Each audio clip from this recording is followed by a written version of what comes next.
வணக்கம்.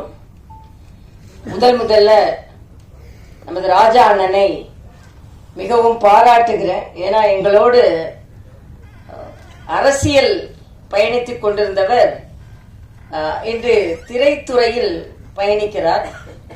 திரைத்துறையில பயணித்தவங்க எல்லாம் அரசியலுக்கு வரும்போது அரசியலை சார்ந்தவர்கள் எல்லாம் திரைத்துறைக்கு வர வேண்டிய ஒரு சூழ்நிலை ஏற்படுகிறது என்பதை மரியாதைக்குரிய ராஜா அவர்கள் இதை தயாரித்ததும் டைரக்ட் செய்ததும் தானே.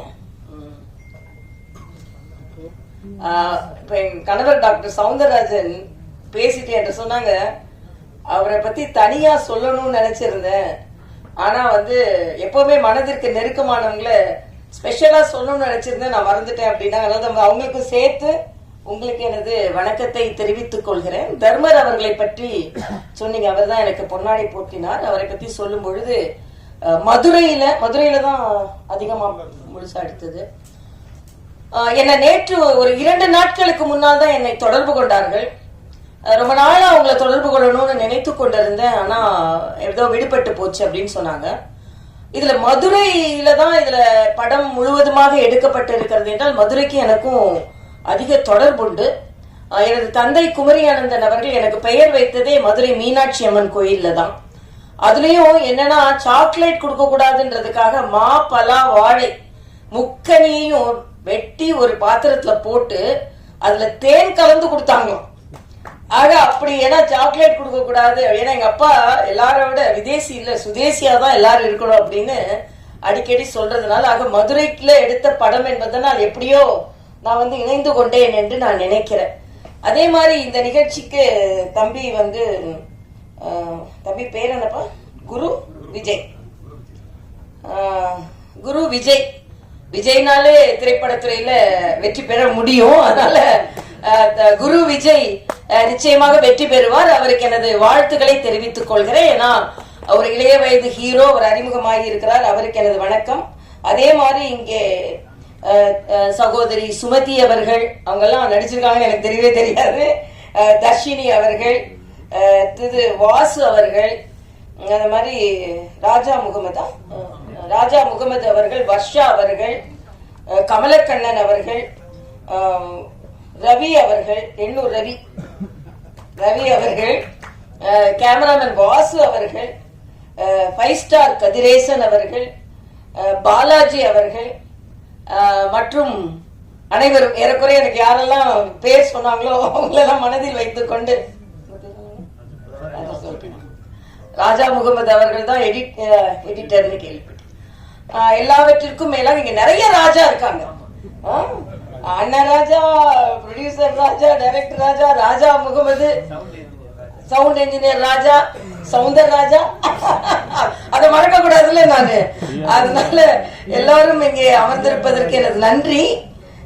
உண்மையிலேயே எனக்கு இங்க கமலக்கண்ணன் அவர்கள் பேசும்போது ஒன்ன சொன்னீங்க. ராஜா, நன்றி. அப்ப கமலக்கண்ணன் அவர்கள் ஒன்று சொன்னாங்க, அனுபவ ரீதியா அவர் சொன்னதுன்னு நினைக்கிறேன். விளம்பரம் செய்யுங்கள்.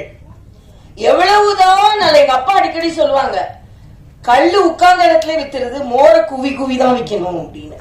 ஆக மோர் இப்ப அதுவும் நம்ம டாஸ்மாக் பத்தி இப்ப கேட்கவே வேண்டாம், உட்கார்ந்த இடத்துல விற்கிறது. ஆன்லைன்ல வர வரப்போகுதான். ஆனா அதிக விளம்பரம் வரணும்ன்றதுக்கு ஒரு சின்ன கதை நான் சொல்லுவேன். ஒரு விவசாயி இருந்தார். அவருக்கு ரொம்ப வறுமையில வாடிக்கொண்டிருந்தார். இந்த நிலத்தை எப்படியாவது வித்தாதான் நம்ம பொழைக்க முடியும்னு ஒரு சூழ்நிலையில வந்தார். ஒரு விளம்பரம் எழுதுற நம்ம பத்திரிகை தம்பிகளை நிறைய பேர் வந்திருக்கீங்க, விளம்பரதாரர்களும் நிறைய இருப்பீங்க. ஆக விளம்பரம் எழுதுவதற்கு கூப்பிட்டு ஒரு விளம்பரம் எழுதி கொடுத்தம்பி, இந்த நிலத்தை விற்கலன்னா என்னால பொழைக்கவே முடியாது போல இருக்கு அப்படின்னு சொல்லுவார். உடனே விளம்பரம் எழுதுவார் அந்த தம்பி.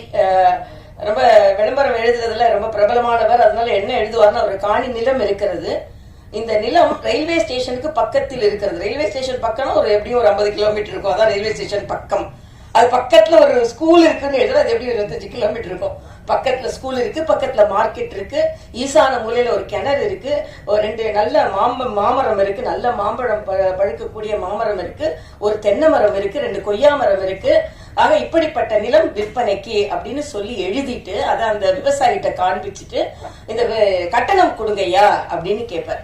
அந்த விளம்பரத்தை படிச்சுட்டு அந்த விவசாயி சொல்வார், நான் இந்த நிலத்தை விற்க போறது இல்லை அப்படிம்பார். உடனே இந்த விளம்பரம் எழுதின தம்பிக்கு கோபம் வரும். இப்போ ஒரு 10 நிமிஷத்துக்கு முன்னால்தான் இந்த நிலத்தை விற்கலாம் நான் பழைக்கவே முடியாதுன்னு சொன்னீங்க, அதனால நான் உங்களுக்கு விளம்பரம் எழுதி கொடுத்துட்டு இப்ப 10 நிமிஷத்துல மனசை மாத்தினா எப்படி விளம்பரம் கட்டணம் கொடுக்க மாட்டேன், விளம்பரம் செய்ய போறது இல்லைன்னு சொல்றீங்கன்னு சொன்ன உடனே அந்த விவசாயி சொல்வாரு, ஏன் நிலத்துல இவ்வளவு நல்லது இருக்குன்னு எனக்கே தெரியாது, நீ விளம்பரம் எழுதின உடனே இந்த நிலத்தை நான் ஏன் விற்கணும்னு நினைச்சாரு, அதனால நான் இந்த நிலத்தை விற்க போறது இல்லை. இதான் விளம்பரத்தின் ஒரு அருமை. ஆக இதை எடுத்து சொல்லி சொன்ன உடனே இந்த நிலத்தை போய் நான் ஏன் விற்கணும், இவ்வளவு நல்லது இருக்கா ஏன் நிலத்துலன்னு எனக்கே தெரியாது, விளம்பரம் எழுதின பிறகுதான் எனக்கு தெரியுது அப்படின்னு சொன்னது மாதிரி நிச்சயமா விளம்பரப்படுத்த வேண்டும். ரொம்ப நல்லதெல்லாம் நடந்திருக்கு. நானும் ஹஸ்பண்டும் என்ன சென்ஸ் பண்றோம்னா இது ஒரு மெடிக்கல் சப்ஜெக்ட், அதனாலதான் டாக்டர் சவுந்தரராஜன் எங்கேயுமே வரமாட்டாங்க, அவங்களுக்கு பேஷன்ஸ் தான் முக்கியம்.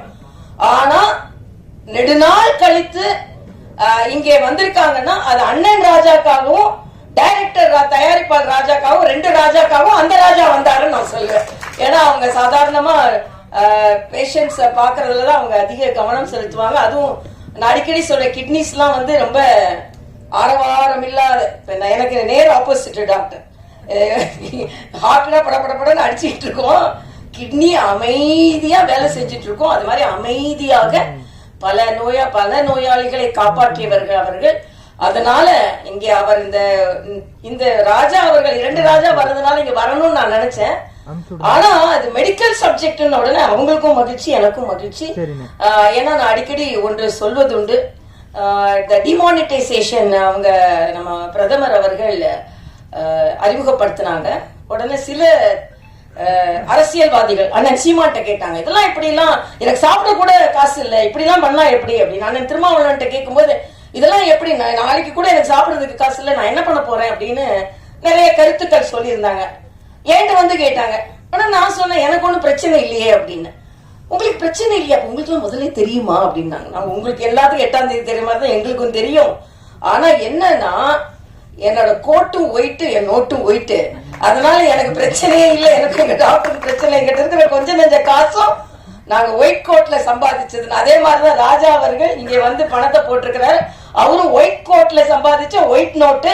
அதனால எல்லோரும் படத்தை அவர் கமலக்கண்ணன் அவர்கள் சொன்னத மாதிரி முழுவதுமாக தியேட்டர்ல போய் உட்கார்ந்து பார்க்க வேண்டும், செல்லுல பார்த்துட்டு சென்று விடாதீர்கள் என்பது எனது கோரிக்கையாகவும் இருக்கிறது. இன்னும் சொல்ல போனா இதுல வந்து மருத்துவத்துறையில நான் பெருமையா இந்த இடத்திற்கு வந்து நின்று சொல்கிறேன். கரோனா காலத்துல பிபி கிட் போட்டு நான் தான் முதல்ல போனேன்னு அன்றைய முதல்வர்லாம் சொல்லி கொண்டு இருந்தாங்க. இல்ல, முதலில் நிர்வாகத்தில் இருந்து மருத்துவர்களுக்கு உதவி செய்ய வேண்டும் என்று பாதுகாப்பு அதிகாரிகள் அனைவரும் வேண்டாம் என்று சொன்ன பின்பும் பிபி கிட் போட்டு அங்கே மருத்துவமனைக்கு நுழைந்த முதல் நிர்வாகத்தை சார்ந்தவள் நான் என்று நான் உங்களோடு பெருமையாக தெரிவித்துக் கொள்கிறேன். ஏன்னா கரோனா நேரம் அவ்வளவு கொடுமையான காலமாக இருந்தது. தெலுங்கானால ஒரே நேரத்துல 30 மருத்துவர்கள் பாதிக்கப்பட்டார்கள். டாக்டர் ஸ்ட்ரைக் பண்றாங்க, நாங்க ஏன் பாதிக்கப்பட வேண்டும் என்று. அப்பொழுது மருத்துவர்கள் ஸ்ட்ரைக் பண்ணா நோயாளிகள் எல்லாம் பாதிக்கப்படுவார்கள், அவர்களுக்கு தைரியம் சொல்லணும்ன்றதுக்காக நான் பிபி கிட் போட்டு பாதுகாப்பு அதிகாரிகள் மறுத்த பின்பும் நான் அங்கே சென்றேன். இதுல மரியாதைக்குரிய பாரத பிரதமர் அவர்களை நான் சொல்லியே ஆக வேண்டும். பிபி கிட் சைனால இருந்து வந்த பிபி கிட்னாலதான் 30 டாக்டர்களுக்கு வந்தது. அன்று கரோனா ஆரம்பித்த நேரத்தில் பிபி கிட்டே தயாரிக்காத ஒரு நாட்டில் ஒரே நாளில் 2 லட்சம் பிபி கிட் தயாரிக்கும் அளவிற்கு இந்த நாட்டை முன்னிறுத்தினார் என்றால் அது பாரத பிரதமர் அவர்கள் தான். ஆக கரோனா நேரத்தை நான் இங்கே நினைவு கூறும் பொழுது பாரத பிரதமர் அவர்களை நினைவு கூறாமல் இருக்கவே முடியாது. அதே மாதிரிதான் தடுப்பூசி, 150 நாடுகளுக்கு தடுப்பூசி கொண்டு போனோம் என்றால் அதற்கு பாரத பிரதமரின் அந்த முயற்சி தான் காரணம். அதுல முதலில் அந்த தடுப்பூசியை உருவாக்கியவர் நம் தமிழ்நாட்டை சார்ந்தவர், குடியாத்தத்தை சார்ந்தவர், பாரத் பயோடெக்காரர்கள் ஹைதராபாத்ல இருந்தாலும் தமிழ்நாட்டை சார்ந்தவர்கள். ஆக உலகத்திற்கே தடுப்பை கொடுத்தது யார் என்றால் தமிழ்நாட்டை சார்ந்தவர்கள். இங்கே அண்ணன் ராஜா அவர்கள், 2 அண்ணனும் எனக்கு அண்ணன் தான், அதனால அண்ணன் ராஜா அவர்களை ஒரு வார்த்தை வருது, ஆட்சியே போனா கூட போதையை ஒழிக்க முடியவில்லை என்றால் ஆட்சியே போனாலும் பரவாயில்லை என்று சொல்லக்கூடிய தைரியம் பாரதிய ஜனதா கட்சிக்காரர்களுக்கு மட்டும்தான். எப்படினாலும் ஆட்சியை முடிச்சிடலாம் அப்படின்னு இல்ல. மக்களுக்கு கெடுதல் வருகிறது என்றால் எங்களுக்கு எதுவுமே தேவையில்லை என்று தான் நாங்கள் எல்லாம் பணியாற்றி கொண்டிருக்கிறோம். இந்த சமுதாயம் அதையும் உணர்வார்கள் என்று நான் நினைக்கிறேன். அதனால ஒரு நல்ல நிகழ்ச்சி, மருத்துவத்துல சம்பாதிச்சு இங்கே திரைப்படம் எடுத்திருக்கிறார். நான் அடிக்கடி ஒன்று சொல்வதுண்டு. நான் ராமச்சந்திரா மருத்துவக் கல்லூரியில பணியாற்றி கொண்டிருக்கும் பொழுது ஒரு நோயாளி ரொம்ப கவலையா இருந்தார். அவர்கிட்ட கேட்டேன், ஏங்க இவ்வளவு கவலையா இருக்கீங்க, என்னாகுமோன்னு கவலைப்படாதுங்கன்னு சொன்னேன். அதுக்கு அந்த நோயாளி சொன்னார், என்னாகுமோன்னு கவலைப்படல டாக்டர், எவ்வளவு ஆகுமோன்னு தான் எனக்கு கவலையாக இருக்கிறது என்று சொன்னார். ஆக எல்லா டாக்டரும் அப்படி கிடையாது. நாங்க எல்லாருமே சேவையில மருத்துவம் பார்ப்பவர்கள். டாக்டர் எல்லாம் பாத்தீங்கன்னா கிட்னி டிரான்ஸ்பிளான்ட் நிறைய நாள்ல ஃப்ரீயா பண்ணி கொடுக்குறாங்க. அதனால நாங்க எல்லாருமே ஒரு நியாயமான மருத்துவர்கள். அதாவது அநியாயமான மருத்துவர்களை பார்த்தவுடன் கோபம் வந்திருக்கிறது இவர்களுக்கு.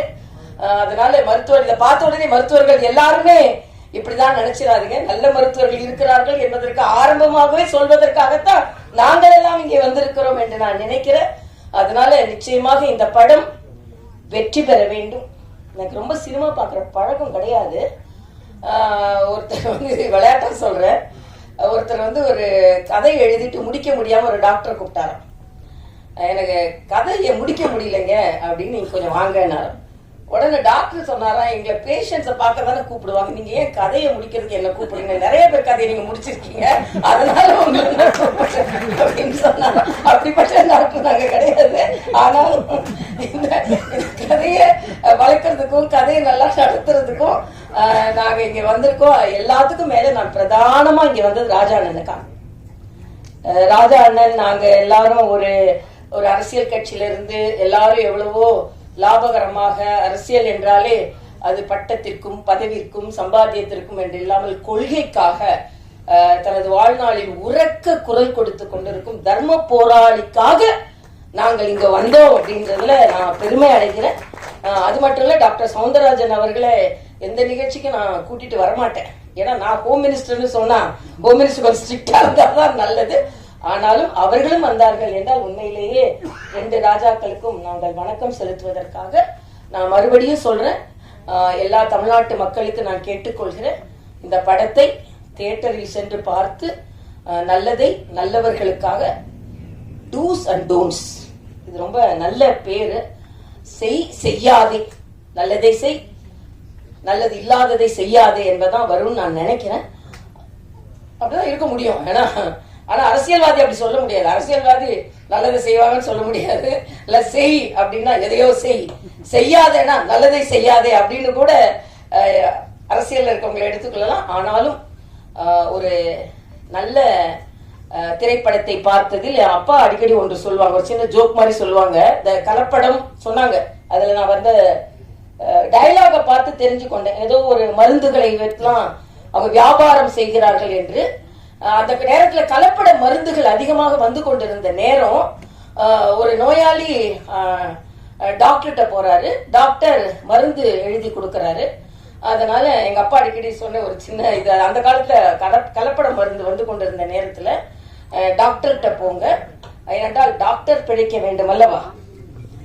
டாக்டர் கொடுத்த மருந்து சீட்டை கொண்டு மருந்து கடைக்காரரிடம் கொடுங்கள், மருந்து கடைக்காரர் பிழைக்க வேண்டும் அல்லவா.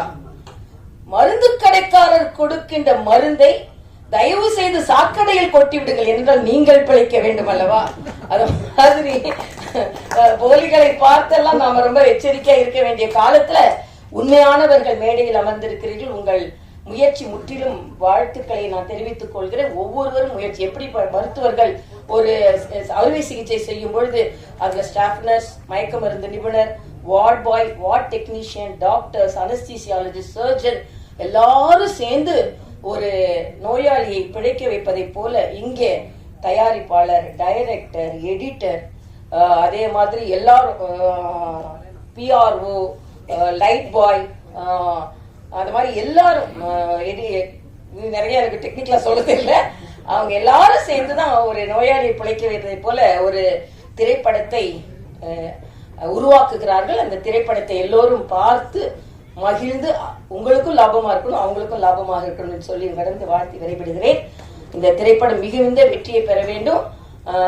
சோதி அவர்கள் சொல்லும்போது சொன்னாங்க, எல்லாரும் வெற்றி விழால வருவோம் என்று இந்த திரைப்படம் வெற்றி விழாவை கொண்டாட வேண்டும் என்று வாழ்த்தி விடைபெறுகிறேன். நன்றி.